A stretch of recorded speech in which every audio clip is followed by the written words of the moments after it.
Welcome, everyone. So grateful to have you all here joining us today. This is the first of what I hope will be many, many more wonderful interprofessional learning and advocacy opportunities. We are so excited to have with us advocates for the care of the elderly, as well as the Nova Scotia Society of Occupational Therapists, as we have this important lunch and learn on advocacy and long-term care. So grateful to have you here. Want to invite you to please begin by joining with me in a land acknowledgement. In the bottom right of this slide, you will see placenames.mapdev.ca. That is a website that is interactive, so you can kind of zero in and find out the specific name of the village or the town where you are located, and even learn how to pronounce it. So I invite you to join with me in acknowledging where you are located. And begin first, if you have a window, you might want to look outside. If not, you want to maybe close your eyes and connect to the land, maybe a part of this beautiful unceded territory where we dwell. Maybe it's a beach, maybe it's a hiking trail, maybe it's a park, maybe it's your garden, but somewhere where you feel connected to the land, and just take a few moments for gratitude for where you are.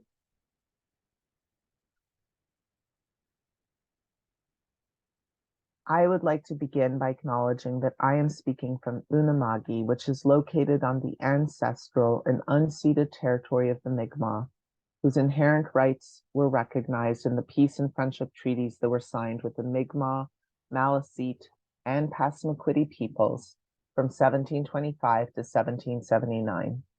This series of treaties did not surrender Indigenous land, resources, or sovereignty to the British Empire, but instead established rules for an ongoing relationship between nations. The treaties were later reaffirmed by Canada in Section 35 of the Constitution Act in 1982, and they remain active to this day. Let us take this time to pause in reflection and gratitude for the land where we live and work. The Nova Scotia College of Social Workers commits to translating this acknowledgement into action by seeking to implement the recommendations of the Truth and Reconciliation Commission's calls to action, especially those regarding education. We commit to doing what we can to becoming better treaty partners.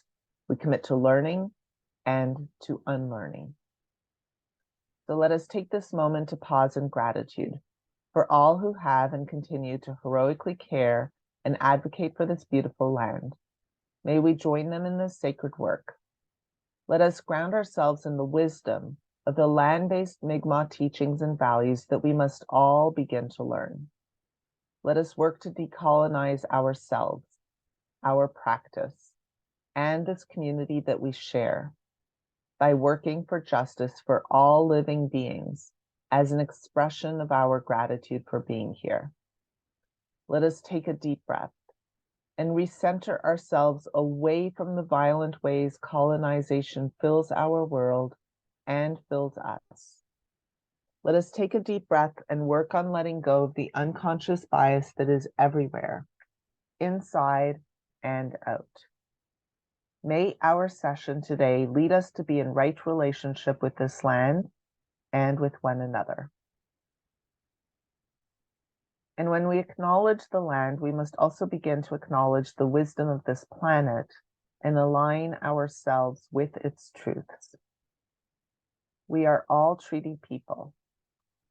So how does this impact what we do and how we do it? How will it guide our work together today? Decolonizing ourselves and our practice means recognizing the ways in which we are each impacted by the colonial system in which we all participate, and from which those of us of settler descent continue to benefit. Each of us, depending upon our social location and intersectional positionality, are uniquely oppressed. For example, those of us from African descent were dispossessed and uprooted from their land and brought to Turtle Island against their will. we take this moment to reflect upon the unique impact of colonization upon each of us and upon our practice. We commit to using our professional development to both learn and unlearn so that we can ensure safer social work practice and a more just world for all people. We are grateful for the new CASW Code of Ethics that requires us to shift from the illusion of neutrality to actively becoming anti-racist and fighting against racism and all intersectional prejudice that is part of colonization. So how will this educational session inform your professional practice to ensure safer social work and a safer world for the most vulnerable and marginalized amongst us? And a reminder that it is time for annual renewals. They are open, and you can count today's session either as formal professional development, or you can count it as part of your social justice mandatory education. So with all that, let us begin with our lunch and learn on advocacy and long-term care. I'm especially grateful to have both Angie and Paul, who are going to be joining us. Angie is going to be speaking on behalf of the Nova Scotia Society of Occupational Therapists and their advocacy team. And we are excited because our Social Justice Committee can be partnering with others in our advocacy, which helps us. And Paul, who is one of our members as a social worker, but is also the communications coordinator for the ACE team. And so we're going to get to hear a lot more about all of that together. So with that, I'm going to invite Paul to come and begin us off. Well, good afternoon, everybody. And I'd like to thank the Social Work Association for giving me the opportunity to speak on behalf of the ACE team, and that's definitely a team. Currently that team consists of 2 nurses, a former CBC journalist, policy analyst, social worker, a long-term care resident, and a couple of other folk. And I'm titled my part of the talk, It's All in the Flow. And you would imagine that's really quite counterintuitive for advocacy work. In advocacy work, you're often trying to direct the flow, increase the flow. But over long, if you're going to stay in the work for a long time, you also have to surf the wave and ride the roller coaster. So maybe if I could have the first slide then. The next slide, please. Yeah, good. So, and that's because some things change and some things don't. And my compatriot, Gary McLeod, who is the founder of the group, would say after 17 years that, and then some things come around again. So, so the Advocates for the Care of the Elderly, the ACE team, and it's definitely a team. It's a grassroots advocacy organization. As I said, 17 years in the work and participating in many long-term care initiatives. But I just mentioned a couple, Care by Design, which was to increase more doctor participation in the facilities, and something more recent, the health standards consultation, in which we provided 2 formal documents. We have regular meetings with the seniors and long-term care minister and engage in a lot of public media. So in my talk, I'm going to identify some of the current issues in Nova Scotia's long-term care system, and I'm going to bring a couple of outliers or totally invisible to most people issues which are related to unlicensed, unregulated, or lightly regulated. So assisted living is lightly regulated, and the seniors boarding home system is unregulated. Next slide, please. So if you go then to a 30,000 feet kind of view, one of the issues in long-term care is that we do not have an independent officer, an independent oversight, generally called a seniors advocate. There are 3 provinces that have fully funded independent seniors advocates, and they report directly to the legislature. That's always a big point, their independence. Without a seniors advocate, the issue generally is that all government comments, you'd have to consider them at least positively massaged messaging.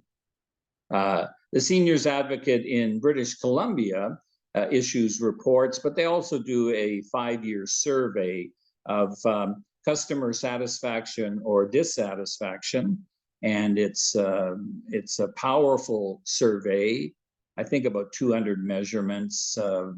And this is the one thing that we don't have in Nova Scotia at all. It's very hard to get the voices of the residents raised. And so first-person voice is very important. And I'll tell you about some of the difficulties in achieving that in long-term care advocacy work. But a seniors advocate would be able to do that. And they report to the public, and they report beyond the 4-year political cycle, often having a 10-year mandate. So they don't have to be afraid of the government falling or of being let go. Next slide, please.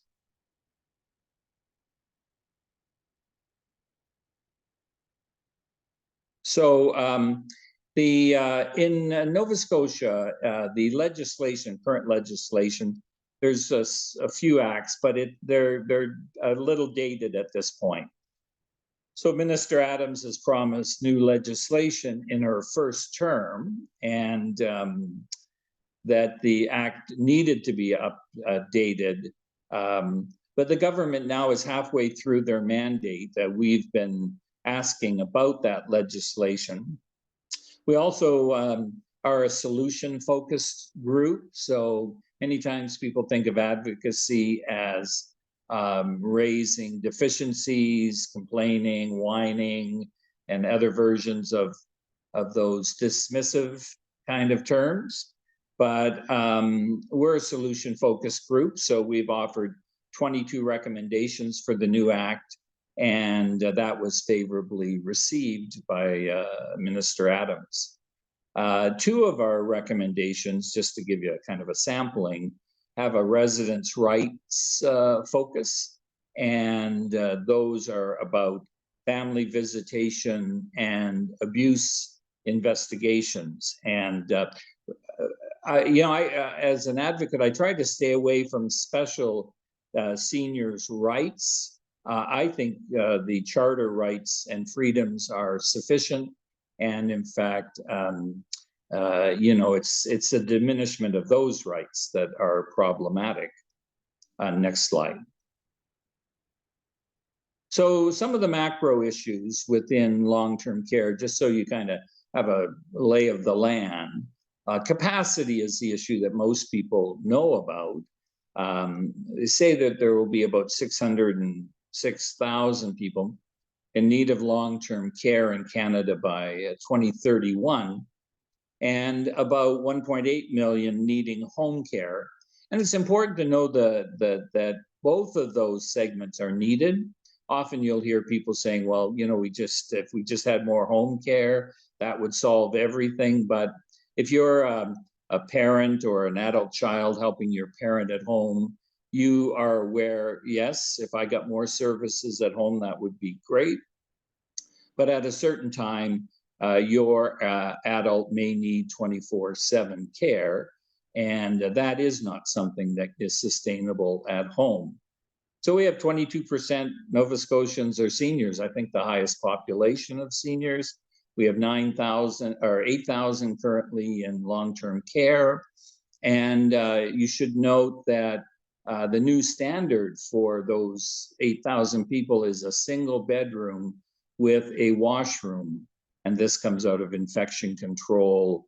And gee, would you think maybe just a little dignity? So in the past, it was a hospital model, 2 people, 4 people in a room, sharing illnesses, and not with much dignity or privacy. So if you look at the last piece there, we will need about 7,000 more bedrooms in the future.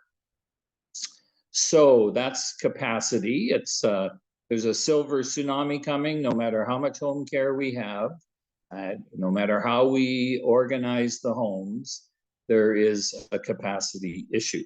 Next slide, please. So then another issue in Nova Scotia is the lack of uniform expectations or standards across the autonomous long-term care system. So, and many people don't understand this, but long-term care came out of just a caring heart initiative, a grassroots kind of history, and a home showed up here, a home showed up there. In 1963, long-term care was not included in the Canada healthcare system, so its status was always ambiguous. It's had moments where people saw it as a health facility, other times a home. Is it a nursing home, a long-term care facility? It's all those intersections that are unclear. And the Nova Scotia government has just they've gone with the flow, probably not in a good way. And they have just acknowledged, well, we have 130 of these autonomous facilities. Yes, we have standards. We'll talk about those. Yes, we have licensing. We'll talk about that. But, this claim of we have a unique culture. That's why we're doing things this way in this facility. And I'll give you an example of that. COVID-19 family visitation, where the public health officer said, okay, at this time, in what we know of the science, you can have 2 visitors, or you can have people come in 2s, you can do this, you can do that.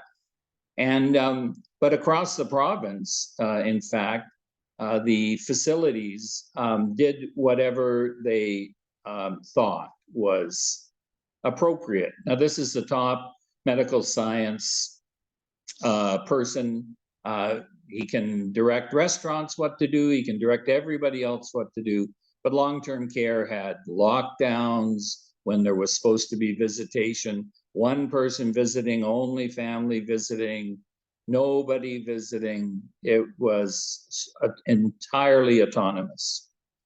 And we'd say currently that system is lightly regulated, and the inspection and accreditation processes are highly suspect. And we'll talk a bit more about that. Next slide, please. So which facilities are regulated and inspected? So there are 130 government subsidized long-term care facilities, and they have inspections 2 times per year. On paper, there's 400 points of inspection. You should know assisted living is outside of that inspection process, and senior boarding homes, there's about 50 of those. They have no regulation other than fire inspection. And so the inspections are, I would say, pretty cursory. They seem to take about 1 day on average. And even though the inspection is supposed to be unannounced, they're telegraphed to facility administrators often they're phoned and said, we're coming on Tuesday. The residents tell hilarious stories of the upheaval that happens when the facility knows the inspectors are coming. Everything gets cleaned. The food is all of a sudden much better. When the inspector comes, it's a facility that the residents don't recognize. Next, please. So, and the regulated condition, the regulation, the focus is on a remedy, and you would think, well, that's a good focus. But the dilemma is that the failure to reach standards has few, if any, consequences other than more frequent inspections. And, you know, they've had in Ontario, as an example,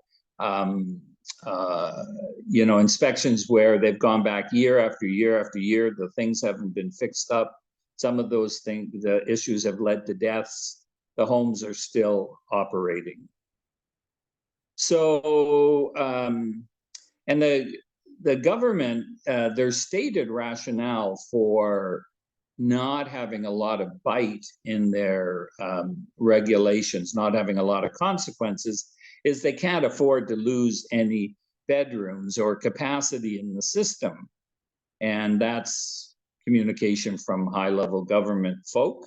The ACE team has recommended that the government include a more robust menu of consequences, up to assuming management of the facility until changes have been made, and the government's confident that the facility is able to operate safely. That happens in other industries, and it seems appropriate when your clientele is frail and vulnerable. So, and you can see more about that long-term care licensing and inspections. If you do a Google search, it'll come up quite easily. Next slide, please. So as we come down a little bit more in our focus, resident-centered care versus institutional care is a big issue for us. And resident-centered care really brings in all the allies and all the allied professions in providing a model of care that centers on the resident themselves, the resident's uniqueness, their scheduling, their food choices, smaller neighborhoods. It's an orientation, but it's a well-defined model, and you can check out Eden Care or Greenhouse and see some of what that model looks like. But in Nova Scotia, the issue is that primarily it's an institutional care model, and it's task-centered. So we have to get people up, we have to feed people, we have to clothe people, we have to bathe people. We need to get them into bed by 7 o'clock because the night shift is coming on. That kind of a model, and you know, that's like moving parts around rather than treating people with human dignity and understanding their unique expression. So the ACE team is advocating for a government directive to all the homes and a timetable to implement resident-centered care in all of the facilities. So this, in a way, would remove some of the autonomous nature. Every facility would not look the same, but it would be running from the same principles, the same a guiding model. And we're asking for this because that's until you have a clear model, you can't measure expectations. You can't really have a lot of accountability. And the other is that resident-centered care becomes the soft and fuzzy language in the long-term care system, and the risk is that it gets co-opted. So we simply say, yes, we provide resident-centered care. It's a little similar to saying, well, everything we do is evidence-based. And you go, well, I'm not sure what that means. I know what it means, by the way, but when it's used in that fashion. And so we're really looking for resident-centered care to take on a really definable across the system life. Next slide, please. So in long-term care, another issue that you might not be aware of is the level of medical nursing care. And so if you have worries about medical nursing care in the community or in the hospital, in long-term care, it has its own drop-off and its own expression. And so when you come from the hospital, you would have a care plan. It would have all your diagnoses, what you need, and then often, and the facility says, yes, we can provide that. And then the care plan is unfortunately filed somewhere and not referenced very regularly. And some of the drop-off is in areas of like symptom management and monitoring. If the staff don't know what the conditions are and haven't been informed, then how are you going to follow the symptoms? Is this congestive heart failure, or some of those symptoms? What am I looking at? I didn't even know Mrs. Such and Such had such an issue. And the charting in long-term care is it depends on the facility, of course, but it's somewhat irregular. And most recently, a resident said, I went and looked at my chart, and it was a 3-month period, and there was nothing in my chart. And this person had about 6 different medical issues. The other is the doctor or the nurse practitioner is often not available, doesn't attend at the facility very much. Maybe that's different in different, facilities. Mostly they're on a crisis basis. And the other is a lens of perception that the healthcare staff generally seem to have, which is either what I'm seeing of this resident is simply inevitable aging, or, well, they have a dementia. And if you rely on, in a way, kind of a stereotype, then you miss symptoms manifesting themselves, and you don't provide the right medical care. Next slide, thanks. So bedside care has been a big issue in the public, and the current policy is that the government is committed to funding 4.1 hours of daily care, and that's an international minimum standard. In conversation with Minister Adams, she's noted that the acuity of care is increasing, and so there's more hours, or will be more hours funded. Right now, 46% of the facilities are providing 4.1 hours, so that means 54% are not. And there is a flow through in the process. So there's 1,000 CCAs being trained, and that was fully funded by the government. Kudos to them. And another 1,000 next year. So that may improve. But currently, often government will say, well, we're funding 2,000 spaces. And, you go, oh, that's great. But in fact, residents and families are reporting that the level of care is still, well, the frequency and the quality of bedside care is not improving yet, and still residents are left in soiled diapers and call bells are not answered. And most recently, I talked to a resident. Their care time was 10:30 in the morning. That was for being cleaned, and it was 10:30 at night, and they had still not received that care. Next slide, please. So abuse reporting and subsequent investigations is another issue in long-term care. Minister Adams noted that soon after she came into her position. And so there was an increase in abuse reporting. So the public was doing their job, their responsibility, but there was a decrease in investigations. And currently, 9 out of 10 abuse reports are not investigated.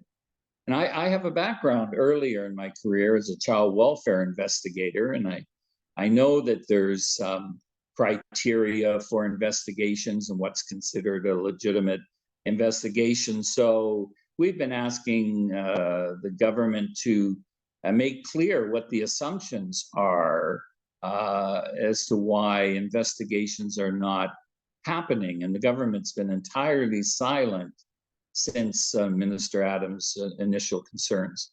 So we're seeking clarity on the policy and the assumptions, and we're introducing a different idea, basically saying that resident safety is, of course, a primary concern, but if a crime has actually been committed by a competent person, then there should be on that decision-making tree about the abuse investigation, there should be a place for the police, and that should be fairly early in the process. And we had the same situation in child welfare. If it was a crime like a sexual abuse, then the police were involved very early. Okay, that's next, please. And so we're near the end of, and this is certainly is not all of the issues. And if you come from another profession, as we're going to hear from Angie, they may have other perspectives. And that's the great thing of collaborating. But one last part of the system that is problematic is, well, we have two things. We have unregulated seniors boarding homes, and there's about 50 of them. Most people don't recognize them. They look like small long-term care facilities, often nice signs, lovely names. But a number of years ago, they were subsidized. And then the government, I think it was the NDP government at the time, wanted to regulate them, and they resisted regulation. And rather than impose the regulation and for the safety of the elderly, the government at the time simply withdrew funding. So now you can get a yearly permit. You can have 3 or more persons needing more than care in their own home, but not long-term care. And the only restriction is that you're not to provide medical nursing care at the same level as you'd have in a long-term care home. But the issue in these homes is that the senior goes into the home in reasonable health. And next slide, please. And their health deteriorates. But they're comfortable in the home. And the home is tempted to deliver rising levels of medical nursing care. In fact, many of them do, with no government supervision on who provides the care. And so you have, if you think of scope of practice, and you think of medicine and creams and other things, and it might be, your minimum wage staff person, friend of the owner, who's providing this. So any invisible system puts seniors at risk of physical neglect, inappropriate health care, physical abuse, financial abuse, and coercion. And the coercion, one of the coercions in the long-term care system in general, but in boarding homes is, well, if you're not happy, maybe you would like to move. So if you're not happy with our service, how about we just put you in that vulnerable position where we'll threaten you with having no home. So in a recent exchange between a senior government official and a former government leader who I can't name because as a parent in a home like that, was advocating for regulation, and the current official said, we are not going to open up that can of worms. So that's a big issue, and on assisted living, those facilities are under the tenancy branch. So if the owner simply wants to turn it into condos or something else, or wants to reduce services, which happened last year in one home, all of a sudden you either don't have a home, it's now going to condos, or you have a home without heated meals, without staff to check on you, etc. So those are both worrisome areas. Now, my last comment is in the area of interdisciplinary work, and the ACE team currently it has writes reports and is seeking lots of interdisciplinary connections. So currently we mail out to about 70 healthcare allies, and are connecting with the LGBTQ S2 community and racialized communities. So, and I'm just happy to be here and connect with all of you. I'm done. Awesome. Thank you so very much. So grateful to have you here. And let me also put myself there so you see who's talking. So grateful to have you, Paul, sharing from a first voice perspective. And really, this is part of our advocacy work is as social workers, we support people in a variety of very difficult and painful circumstances. It leads to our own moral distress as we see people suffering from problematic systems and policies that cause harm, and our advocacy for the safety of the most vulnerable means we also want to be lifting up the voices. We can't speak for people, we don't know, but we do want to amplify the voices of first voices. And so, Paul, thank you for the work that you are doing to amplify the first voices that are often forgotten and erased by the intersectional bias that is a systemic issue where we silence people who have either disabilities or because of age. And we're just grateful for you and your advocacy. Advocacy and really decolonizing our advocacy means that we move beyond we advocate and you advocate and you advocate, because a chorus of voices, that's what our advocacy day is, bringing all of the voices together. We all have different perspectives of the same situation. So the Nova Scotia Association of Occupational Therapists, Angie, is part of their advocacy committee, and we are grateful to be increasingly aligning ourselves with them, as well as all of our other interprofessional partners, to advocate together, because all healthcare providers care about the most vulnerable, and we are more effective when we advocate together. But we only see our social work perspective, and there are unique things that as occupational therapists you see and understand. So Angie, thank you so much for speaking, and over to you. Help us understand more about how we can help. Awesome. Thank you everyone for your time. And thank you to the College of Social Workers for allowing me the opportunity to speak today.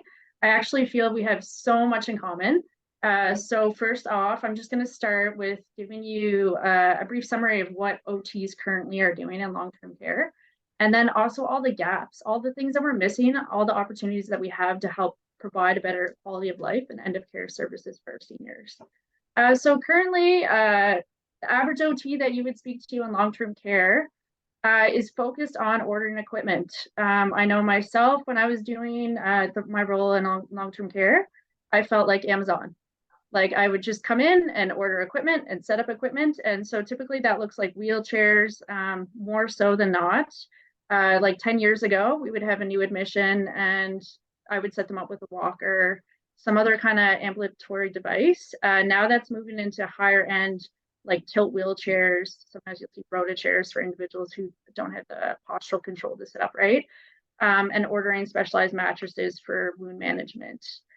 Unfortunately, between all the facilities, kind of like what Paul was talking about, we don't have a clear model. So if you talk to OTs in long-term care, some facilities don't have OTs. Some have OTs part-time, some full-time, and also the pay. So the pay can vary between $30 on average to about $120 an hour, depending on if you're looking at contracting private versus a facility funding one or a government funded beds. So this makes it hard to retain OTs within the facilities.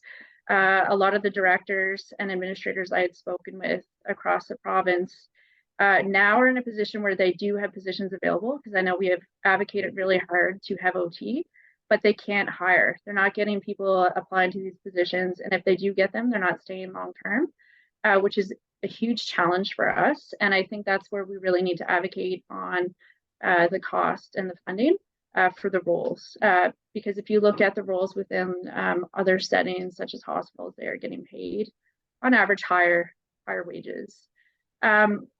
So like I said, currently OTs, they're doing equipment. All the other areas that we can help in include falls risks. So looking at individuals and how they transfer, ensure they have the proper equipment, that the staff, we have the proper ratios to help them transfer in and out of bed, making sure they have their sensors, their alarms, anything they might need, as well as ensuring that the staff have the proper training and can help prevent, like set up the environment, ensuring that the staff aren't getting repetitive strains and injuries, because we also have a lot of challenges with retaining care staff, because a lot of them get hurt. They're lifting more. We are seeing residents coming in at the end of their prognosis. So several years ago, someone would come in and I'd work with them for approximately 2 years. Now they're coming in, the average stay is between 4 to 6 months, and they're needing heavier care. So that also translates to the staff having to provide more of that bedside care we were talking about, the 4 hours, on a much higher demand and scale across most of their caseload. We also help with cognitive assessments. And this is something that we could help nursing staff with, as I know they often are, very, very thin in terms of the amount of stuff that they have to do and like needing support. We do consultation for accessible design. So there is talk about facilities being built across the province. It was unclear. It sounded like there was an OT that was involved with that, but it's unclear from my perspective how detailed that was. We were told that as plans are going on, it sounds like we're losing space, like floor space, which translates to concerns in terms of like the environment set up, if you have an individual with bariatric needs, how they're able to move the equipment around, if they have a wheelchair, access, that sort of thing. So that is something that we can help with, even in terms of like where a sink is placed, how high it is, if a wheelchair can get under it so they can access the sink, access to lights, light switches and such. Mental health support is something that is extremely lacking. A lot of people that move into long-term care, that is going to be their last day. That's the last place they're going to be living. And I know something that in terms of caseload, I had around 300 residents on my caseload, which I don't think is feasible. You know, you look at other healthcare settings and how many residents are on a caseload, and a lot of these residents I was unable to provide the mental health support. So a lot of times when we look at, for example, a wheelchair, so if I prescribe someone needing a wheelchair, I would speak to the family. There might be resistance around that, and often it was about the grief of the physical change in that individual. So sometimes it would take me an hour to have a conversation and supporting that family and understanding that their family member is changing, their needs are changing, and it means that they're nearing the end of their life. So those are missed opportunities that we often don't have because of the amount of individuals on a caseload. Again, like I had said, pressure reduction, looking at wound care management. So we're often a reactive. So getting referrals when there's already a wound. We have done a lot of advocacy around ensuring individuals have the equipment before a wound.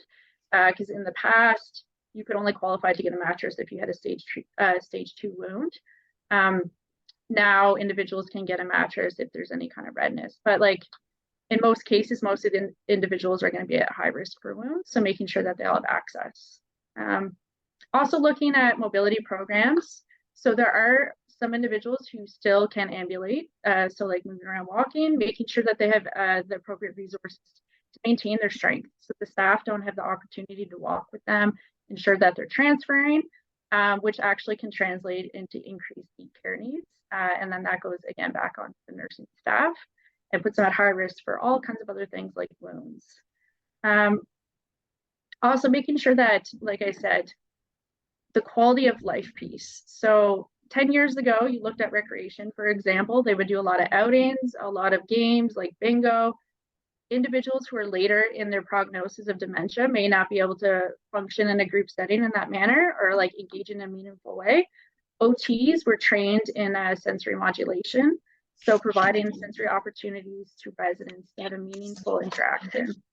And then that also can translate to providing structure to their family so that, you know, you may hear family members saying, I don't know what to say to mom. I don't know how to come in. It's too hard. If we can provide the opportunities for family, like when you come in, here's the program that you could do that might be like massaging their hands or giving them different sensory things. So it's meaningful for both the resident, and that can also help with soothing and modulation so that you would see a decrease in behaviors or responsive behaviors as well. So yeah, those are all the areas that we could help out in. So we're hoping with our advocacy team, we continue to talk about these things, and we'd love to partner up with your college as well so that we can work outside of those silos. Thank you. Thank you so very much. And I'm going to invite Paul to join us. There's a lot of areas of opportunity, and we are actually all of the allied health providers, so psychologists, social workers, occupational therapists, recreational therapists, spiritual care providers, we're all physical therapists, we're all coming together to try to advocate together. Intersectional oppression requires intersectional advocacy. Colonization functions through silos. You know, Paul talked very powerfully about where things are invisible or less seen is where harm happens, right? Mm-hmm. So we at the Nova Scotia College of Social Workers exist to try to prevent harm to the most vulnerable amongst us, and being able to join together with others, amplify the voices of first voice people with lived experience, and then really advocate for, as you all know, we're advocating for a youth advocate. We also need a advocate for people who are older adults. We need intersectional advocates with first voice, and first voice needs to be included in every decision making, and that's part of our advocacy. There are a couple of questions. So one is, are residential care facility homes considered unregulated seniors boarding home? So could you give the question again? I'm sorry. Are residential care facility homes considered unregulated seniors boarding homes? So yeah. Okay. Well, you know, just the language in Nova Scotia is so broad that I'm not quite sure what the which home the questioner is identifying. All right. And well, we've got a couple of answers coming in. It's the residential care facility level of care. They're part of long-term care. They are licensed under the Act, is what people are saying.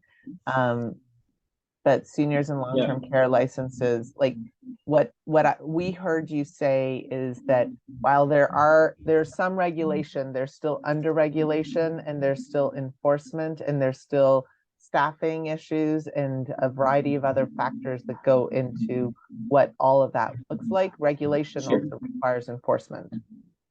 Well, that's right, and often if you have facilities that are regulated, and it looks like a thorough regulation, 400 points that you're going to be looking at.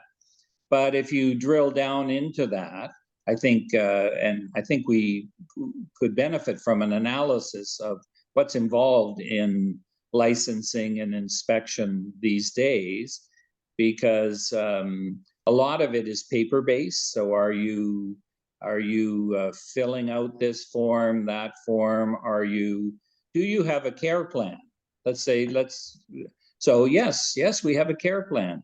Do you reference it on a daily basis? Now that's a different question. Right. Right. And there's that whole continuum, right, of long-term care and there's a whole continuum. And one of the things that you were really talking about also is the boarding homes and the things that are like part of adjacent to it. And we know that housing is a huge crisis. So of course it's impacting seniors. In fact, seniors are amongst the most at risk of being unhoused. And there's a lot of wonderful chat that's going on as well. There was also a couple of questions about the need for social workers as well. So obviously social workers can play a really important role in risk assessment and providing supportive counseling and assisting in grief work. And one of the things that we see in siloed care is, first of all, that one person, whether it's the doctor, each of us in our own professional capacity, we're trying to do everything, and we don't always even have a chance to work and talk with other people. What are you doing? What is your job? Oh, you're trained to do this, but you're also not allowed to do the things you're trained to do in our current system. And then you can't do it because you have like a caseload that's inappropriate. Oh, and how do we work on this together? Oh, and is the rate of pay inappropriate for our level of education and the kind of work that we're doing? And there's so many different pieces of how do we advocate together, but we advocate for ourselves, not for ourselves, right? We're advocating because a true interprofessional team that's supporting First Voice makes sure that those people have the care they need to be safer. Paul. Yes, and I think for our audience that you might want to check out a YouTube video, Larry Saves the Canadian Healthcare System. A very, very funny musical created by Dr. Sarah Kreindler, who was a health policy analyst. So if you're thinking about advocacy and what is going on in advocacy, is it that people don't know what's going on? Sometimes that's partly true. Is it people don't want to know what's going on? That's also true. Where is the system unable to function? I really advise that everybody watch. I just put it in. Yeah. Yeah, because that's a powerful tool. If you really don't know what kind of rabbit hole you're going down with Alice, you'll never understand the characters or the lay of the land once you enter the advocacy world. So, and you know, when the person says, well, what about this facility? Are they licensed? Well, if you drive down a road and you see Sarah's Haven of Rest or something, and you go, oh, that's a little long-term care home. Isn't that lovely? But in fact, it may be a totally unlicensed boarding home. And that's part of the issue. In Nova Scotia, you would not know one hardly from the other. And people are assuming that the care is good or that it's questionable, but you really don't know what you're looking at. And we have a comment in the chat that everyone should look to the Department of Seniors and Long-Term Care for further information. But there's, of course, a lot more areas of opportunity around advocacy and awareness. Angie, you look like you were getting ready Oh, to yeah. closing words. I just wanted to say that I worked between 5 facilities, and out of those 5 facilities, only one of them had a social worker. And it made a huge impact on my role because a lot of the paperwork, like there's a lot of paperwork that's required for ordering any equipment. So like I've relied heavily on the social worker in terms of like how we communicated with the family, ensuring that the person had competency and that the proper forms were filled out. Also, if an individual didn't have their taxes done, they couldn't qualify for the equipment. And so there was like when there was no social worker, that fell on the manager who may not have known how to do that work. And so it really drew things out. So often the social worker, if I was like, hey, I need this for this family, and they would connect with them, meet with the family, help them go through their taxes, help make sure they had all the proper supports in place so that their family member could qualify for a wheelchair. So there's a lot of importance for that role. Everything is connected to everything else, and that's why interprofessional care and interprofessional advocacy is part of how we shift from a doctor telling everyone else what to do to rather all of us joining together around the patient, which also reduces burnout and strain on doctors who are being pulled in too many ways. We all can work better together. And this is the beginning of hopefully many more conversations. Paul is going to be back. He's got this book that he wants to show us as our grand finale reading material. But he will be back in the winter to talk more about advocates for the care of the elderly, the ACE team, and the Nova Scotia Association of Occupational Therapists is going to be with us, and others as well, as we continue to do more joint professional development and joint advocacy to improve the safety of all of us. So Paul, last word? Yeah, just one thing, it's a failure of my own presentation, but if you want to get a hold of the ACE team, you can go on the Facebook page. You can write me at pejenkinson at gmail.com. And for any, I just wanted to mention that this is Dying for Attention. It's a graphic novel written by a healthcare, Susan McLeod, a healthcare analyst in Nova Scotia. It's on long-term care, explains the system, and it's the most brilliant thing is when they ask the question, what are you going to do about this? All of us advocates ask, and they often give you the $45 million answer. We spent 45 million here, 32 million there, and you're going, I asked a bedside question. Oh no, but we spent a lot of money. Mm-hmm.